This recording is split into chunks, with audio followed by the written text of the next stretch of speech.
Ready to turn your Android phone into an AI-powered art studio? Let's unlock Krea AI. First, head over to the Google Play Store and search for Krea AI.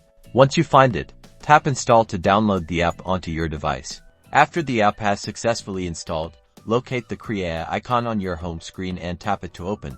Welcome to Krea AI. You'll see a variety of AI tools. For this example, we'll focus on real-time generation. Tap on real-time generation to start creating. Now, type your image prompt into the text box. Be as descriptive as possible to get the best results. For example, let's type a majestic dragon flying over a snow-capped mountain. Watch as Krea AI generates an image based on your prompt in real time. You can tweak the prompt and the image will change instantly. Fine-tune your image further by using the parameters provided. You can adjust the style, details, and aspect ratio to match your vision. Once you're happy with your creation, simply tap the download icon to save the image to your Android device. And that's it. You've successfully used Krea AI on your Android phone. Now go explore and unleash your creativity.